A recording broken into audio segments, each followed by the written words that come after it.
સુરતથી મહત્વપૂર્ણ સમાચાર સામે આવી રહ્યા છે। સુરત ડિસ્ટ્રિક્ટ કોર્ટને બોમ્બથી ઉડાડવાની ફોનથી ધમકી મળી હતી। નામી ફોન કોલ આવતા પોલીસ પણ દોડતી થઈ ગઈ। સુરક્ષા મુદ્દે કોર્ટે વકીલ અને અરજદારો માટે બંધ કરવામાં આવી છે। પોલીસ અને ડોગ સ્ક્વોડ ઘટના સ્થળે પહોંચી ગઈ છે। તમામ કોર્ટે ચેક કરવામાં આવી રહી છે। ડોગ સ્ક્વોડ ઘટના સ્થળે પહોંચી ગઈ છે। કોર્ટના તમામ રૂમ અને પરિસર તપાસ માટે સીલ કરવામાં આવ્યા છે। ફોન કોલ મળ્યો હતો બિલ્ડિંગને ઉડાડવાનો, આને લઈને અફરાતફરી મચી ગઈ છે। આ સાથે વધુ માહિતી આપવા માટે અમારા સંવાદદાતા રશ્મિ રાણા જોડાઈ ચૂક્યા છે આપણી સાથે। રશ્મિજી, સુરત ડિસ્ટ્રિક્ટ કોર્ટને ફોનથી ધમકી મળી બોમ્બથી ઉડાડવાની, શું છે વધુ વિગત? ક્યારે આ ફોન કોલ આવ્યો હતો અને ક્યાંથી? જે મોડી રાત્રે 2 વાગ્યા દરમિયાન જે મેલ આવ્યો હતો, મેલને લઈને વહેલી સવારથી જ સુરત ડિસ્ટ્રિક્ટ કોર્ટમાં તમામ લોકોને પરિસરની અંદર તમામ લોકોની એન્ટ્રી બંધ કરી દેવામાં આવી હતી। વકીલો હોય કે પછી જે ક્લાયન્ટ હોય, તમામને અંદર એન્ટ્રી બંધ કરી દેવામાં આવી હતી।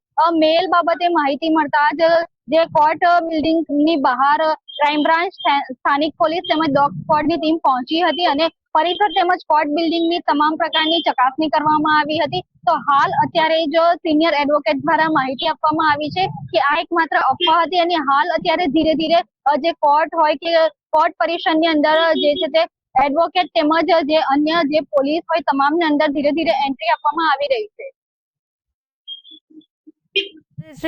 રશ્મિજી, રાત્રિના સમયે મળ્યો હતો ત્યારે અત્યાર સુધી કોઈ શંકાસ્પદ વસ્તુ કે કંઈક મળી આવી છે, કોઈ વ્યક્તિ?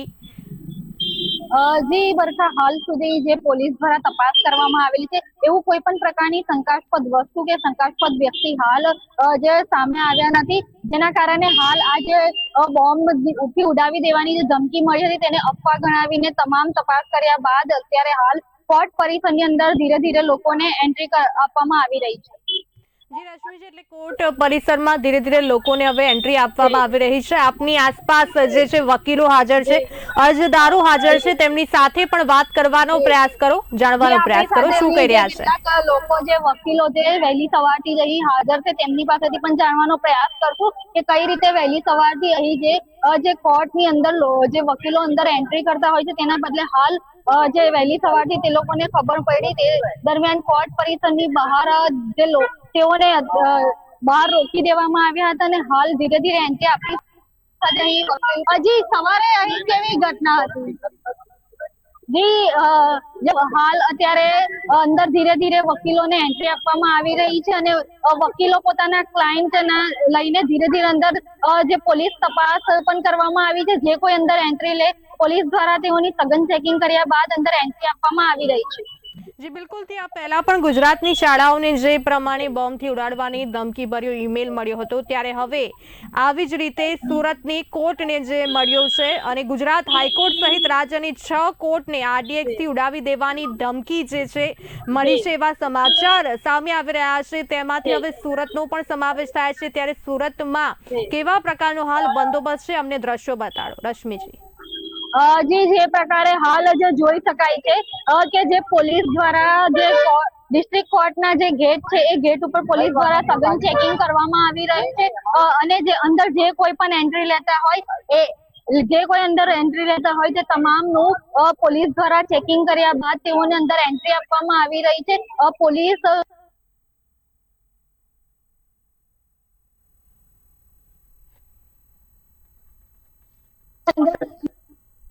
રહી છે।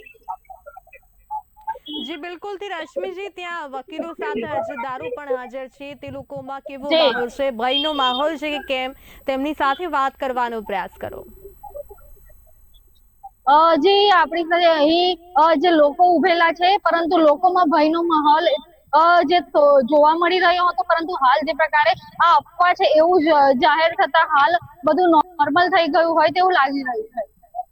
જી બિલકુલ થી રશ્મિજી, અમારી સાથે જોડાવા બદલ આપનો આભાર।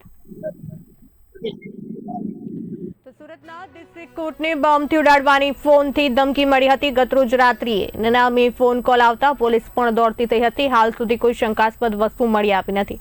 સુરક્ષા મુદ્દે કોર્ટ વકીલ અને અરજદારો માટે બંધ રાખવામાં આવી હતી, પરંતુ હવે ફરી એક વખત તેને કાર્યરત કરવામાં આવી છે અને સઘન ચેકિંગ બાદ કોર્ટ પરિસરમાં એન્ટ્રી આપવામાં આવી રહી છે લોકોને, અરજદારને, વકીલને।